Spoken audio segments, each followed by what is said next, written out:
Идет просмотр только что снятой комедии «Бриллиантовая рука». Чиновники явно будут придираться и требовать вырезать то и это.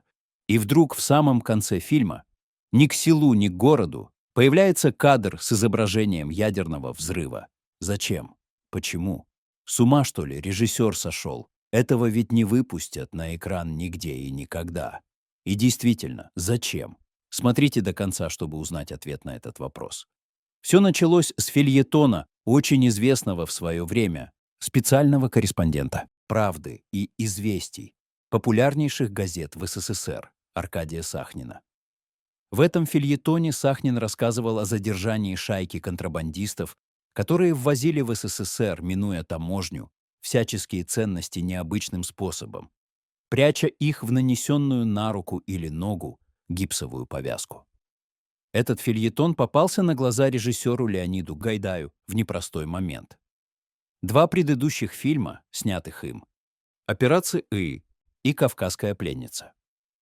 Успех у них был, разумеется, фантастический, и совсем не хотелось занижать планку. Режиссер Гайдай попробовал заявить картину по булгаковскому бегу, но в Госкино его идею завернули.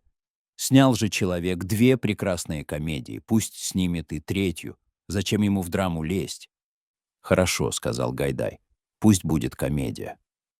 Вот как раз тут или ему лично, или его блистательным сценаристам Костюковскому и Слободскому и попался фельетон Аркадия Сахнина о коварных контрабандистах.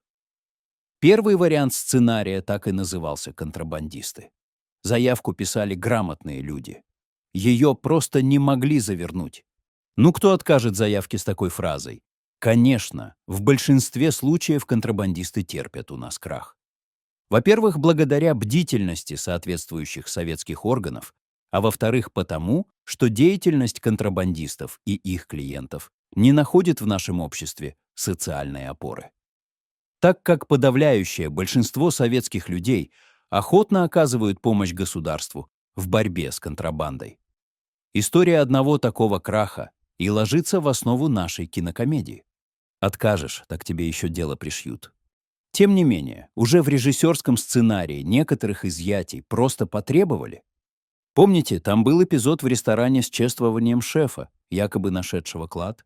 В сценарии она была существенно больше. В частности, шефа приходили поздравить пионеры.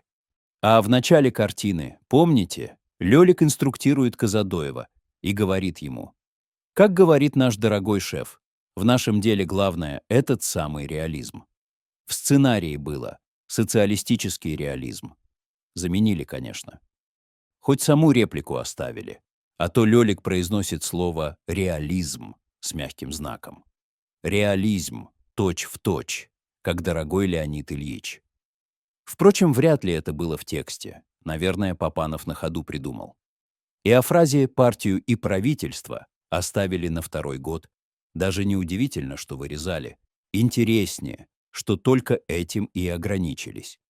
Творческие проблемы тоже были. Для Гайдая это был первый фильм после отказа от знаменитой тройки «Бывалый», «Трус», «Балбес». Отношения внутри этого коллектива так накалились, что их совместная работа была уже невозможна. Впрочем, Балбеса Гайдай предпочел сохранить уже в качестве главного положительного героя, которому должна была противостоять новая тройка плохишей. Но в процессе редактирования эту тройку ужали до двойки — Казадоев и Лёлик. Сэкономили на одном персонаже, наверное, потому что как раз снимали в пятилетку эффективности и качества. В пару с этой рекомендацией заодно посоветовали сделать более выпуклой роль милиции. Похоже, что Гайдай бодро отрапортовал: «Слушаюсь». И не сделал практически ничего. Милиционеры в фильме есть, но их и вспомнишь-то не сразу. На съемках все было как обычно. То есть расскажешь — не поверят. На съемке сцены около аптеки, где сначала Никулин, а потом Миронов падают и говорят: «Черт побери!» Миронов упал просто блестяще. А у Никулина никак не получалось поскользнуться на кожуре дефицитного банана, который тогда еле достали и с трудом уберегали от алчных помрежей. Заменили арбузной коркой, но все равно Никулин падал настолько некачественно, что Леонид Каневский, игравший роль бандита из той самой аптеки, надел его костюм и подменил звезду. Этот кадр и вошел в фильм. Кадр, в котором Казадоев ходит по водам, отшвыривая пинком мальчишку, его играл сын Никулина Максим, никак не получался. Максим пугался и заранее шарахался. Тогда Гайдай сказал Максиму, что Миронов сейчас только замахнется, а ему шепнул, чтобы сил не экономил. И Миронов так толкнул бедного ребенка, что тот совершенно естественно улетел в воду, жалобно вопя. «Дядя Андрей, мы так не договаривались». Это коварство не прошло Миронову зря. В кадре, где сын Горбункова швыряет ему в лицо мороженое, ему пришлось стерпеть такое обращение 8 раз. Гайдай все время оставался недоволен дублем. Правда, швыряли ему в лицо не мороженое, а растертый творог, и на том спасибо. И делал это ассистент режиссера, а не ребенок, который категорически отказался кидать какую-то гадость взрослому дяде в лицо. А самый громкий съемочный скандал возник тогда, когда уборщица гостиницы, где киношники жили, обнаружила в подвале прикрытый простыней манекен, точную копию Юрия Никулина. Это чтобы из багажника машины в конце фильма выронить. Она с визгом вылетела из подвала и стала всем рассказывать, что только что видела Юрия Никулина совершенно мертвым.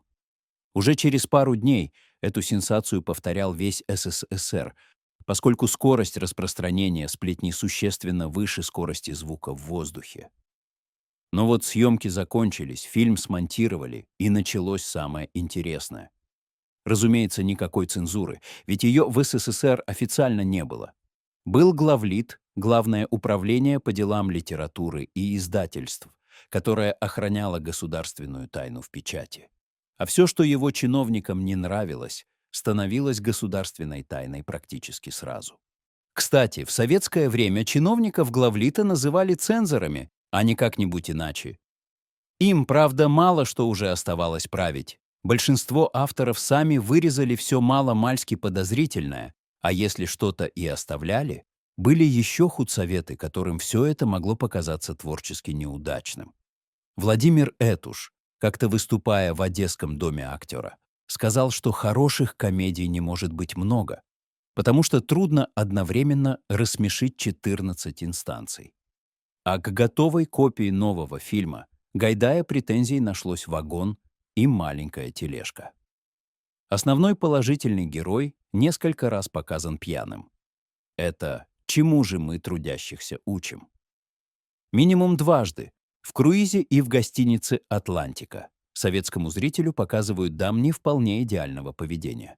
А ту из них, которая за рубежом, отгоняют словами «Руссо туриста, облика морали». Но самый кошмар — это слова управдома Плющ жене Горбункова. И вы знаете, я не удивлюсь, если выяснится, что ваш муж тайно посещает синагогу. Какой ужас! Евреи, синагоги и маца у нас есть, но говорить о них не надо. Фразу пришлось заменить немедленно. Ее даже не пересняли, а просто перезаписали звук.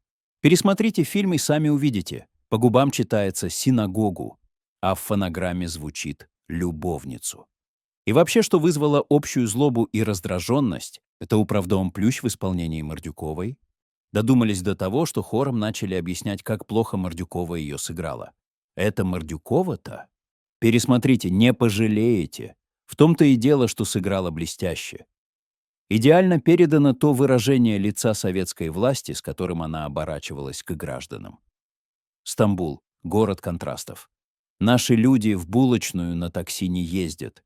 Не знаю, как там в Лондоне, я не была. Может, там собака друг человека. А у нас управдом друг человека. Они будут брать, отключим газ. Очень узнаваемо. И до сих пор встречается. В общем, запахло полкой. Той самой, на которую кладут не прошедшие такую комиссию фильмы. И потом не показывают никому. Или повырезают столько, что будет непонятно, о чем фильм. Что сделает Гайдай? Времени почти нет. Гайдай демонстрирует комиссии тот вариант фильма, который все мы видели, понимая, что к нему возникнет масса вопросов. А в самом конце фильма, после того, как Горбункова уже поднимают краном из катера, приклеивает последний кадр — ядерный взрыв. атомный гриб, огненный шар. И только после этого конец фильма. Ежу понятно, что такое кино советским зрителям не покажут.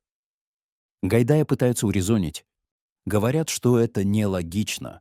Он немедленно придумывает не менее логичное объяснение. Скажем, что это борьба за мир. Гайдай продолжает гнуть свою линию. «Да я все вырежу, что вы хотите, а этого тронуть не дам». Кто-то предсказуемо предлагает. «Ну так мы все оставим, но это уберите». «Хорошо договорились», — отвечает Гайдай, который только этого и хотел. Фильм выпускают на экраны, и он проходит с совершеннейшим триумфом. Первое место в прокате за 1969 год. Третье место среди лучших картин за всю историю советского проката. Впереди только «Пираты 20 века» и «Москва слезам не верит». Минимум в 5 городах сейчас работают рестораны «Плакучая ива» в том же дизайне, что и в фильме. На месте той аптеки в Баку тоже открыт ресторан с предсказуемым названием «Черт побери». И всего этого просто не было бы, если бы Леонид Гайдай не подклеил в конец демонстрируемой копии фильма «Ядерный взрыв». А потом, конечно, вырезал. Советские художники называли этот метод «черная собачка». Опасаешься придирок при приемке работы? Нарисуй в углу черную собачку, чтобы она была совершенно ни к чему. Все сразу ее заметят и совершенно резонно потребуют убрать. А ты побрыкаешься чуток и согласишься. Вполне возможно, что этого им хватит. Все-таки бдительность они проявили. Какие к ним могут быть претензии? Стоит еще усвоить, что чем больше возможные претензии, тем крупнее может быть черная собачка, вплоть до атомной бомбы. Не забывайте, что если уж все равно что-то отрежут, то хорошо бы самому выбрать, что именно. Поэтому не бойтесь переборщить. Если вдруг и забудут отрезать, сделайте это сами. Это вообще редко запрещают. И еще одно. Не вздумайте считать, что сейчас цензуры нет, и такого никогда не будет. Цензуры официально, может быть, и нет. А редакторы есть, издатели есть, худсоветы есть. Напишите в комментариях, сколько раз вы смотрели этот фильм и какие летучие фразы вам запомнились. Если вы поставите лайк и поделитесь этим видео, это будет отличная оценка нашей работы.